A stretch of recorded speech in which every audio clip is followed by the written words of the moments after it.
Just really proud of our kids. I thought it was a great team win. They played really hard for each other. They believed in each other. They made plays.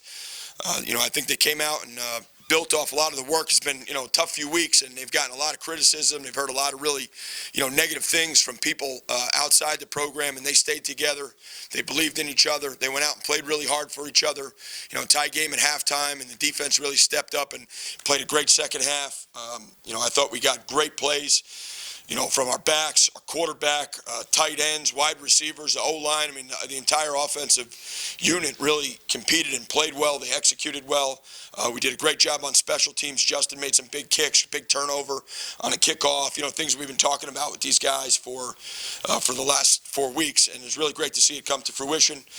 Just really proud of our guys. It was a heck of a game. It's a great opportunity to compete against a really good football team, and I thought our guys, they had a great day, and I think they're having some fun right now, and they really deserve it, so I'm proud of them. Nunzio, it sounds like you lost your voice. Yeah, I've been battling a little bit of a cold, but I might have done a little yelling too. How is the locker room? It's great. That's what you want to see them feel. And they're having fun. They're dancing around. They're being kids, and they should be able to do that. And it's just really great to see them having fun. As a head coach, just for you, how gratifying is this? Just based on what's gone on here for the last month. Yeah, it's great because I told the kids on offense, guys, last night. I said, listen, we've pretty much been in training camp for the last 4 weeks. Learning how to do some of the things we do, and it's going to get better every week. And I think the things that we've been working on started to happen this week, and we weren't overwhelmed. A little like physically, I guess, by some of the guys, and I think that they got a little confidence. We're able to go out and play, so I was really proud.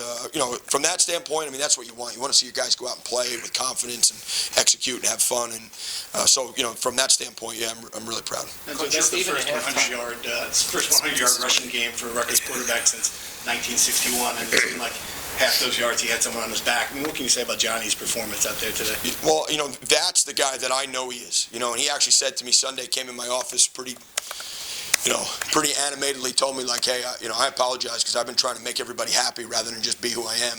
And he went out today and he cut it loose, and he played like the guy that I know he is and the competitor that I know he is. He's one of the toughest human beings I've ever met, and he's one of the greatest competitors I've ever met. And I've been saying this all along. When you're a freshman, you go out and play against some really good competition.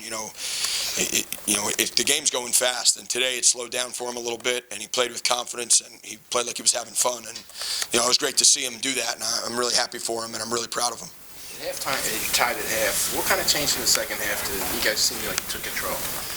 I don't know that we did anything different. We just kind of executed a little better. I think, getting the ball, coming out and taking the lead probably, flipped the script a little bit. We were playing behind by a touchdown. I think once we got the lead, we did a great job on defense, and, we get, a huge stop down there on the 1-yard line. Avery Young makes an unbelievable play and kind of just changed the momentum, because once we got up 2 scores, they had to get out of some of the RPO stuff and maybe get to more traditional throwing, which allowed us to get a little more pressure on the quarterback and things like that. So, I don't think that we made many changes. I just, what I'm really proud of is, we were struggling a little bit defensively early, and in the second half, they just kept fighting, and that's really what you want to see. We eliminated some of the big plays. If you kind of make them line up and run another snap all the time, good things happen, and that's really what happened down on the goal line. You mentioned some of that outside noise, too. I guess, how proud are you of your group that they're able to kind of brush all that aside and just focus on what they had to do and get a win today? Yeah, it's huge.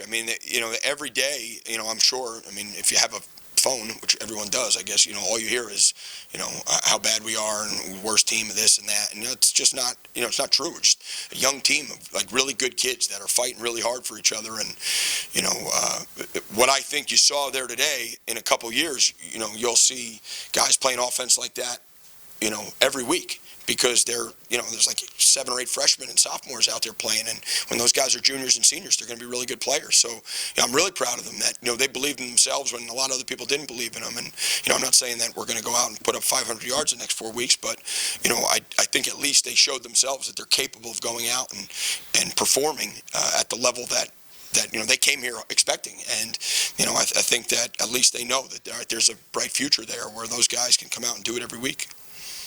Isaiah gets that 51-yard touchdown. It seemed like Johnny liked to target him a lot. Do you see him kind of emerging, getting out of as a freshman, emerging and growing into his own? Absolutely. If you want to build a winning football team, you need guys like that on your team. I mean, he's a phenomenal competitor.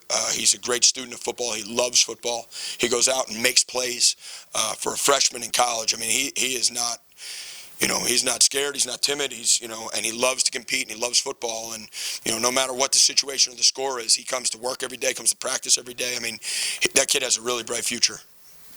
Is this what you imagined with this offense when you installed it? And how much confidence can a game like this give the team going into Illinois? It is what I imagined. I thought it would come a little quicker than that. But, but in all honesty, I think I learned pretty quickly, like, all right, there are some matchups and stuff that, weren't exactly easy for us, and then some of the stuff we dealt with the first week probably set us back a little. But, that is what I would envision us being, and I think that, those guys, hopefully it is something that we can build off. And, obviously we're going back into league play and we're going to play some really good teams. But hopefully there's something there that we could build off. I was really proud of what the guys did in the third and fourth quarter against Minnesota there. And, hopefully there's something there where, we kind of put maybe 5 quarters together. If we can keep doing that, then there'll be a lot of growth. Coach, it was said in a post-game broadcast that Schiano texts you every game. Is that true? And what is his message to you? Well, I've known Coach Schiano for, since I'm 21 years old. He's always been great to me. He just, good luck, you're doing a great job with the team, that kind of stuff. But, he's a guy that, in a lot of ways I've looked up to over the years. I think, extremely highly of him. And, I just appreciate him, doing that.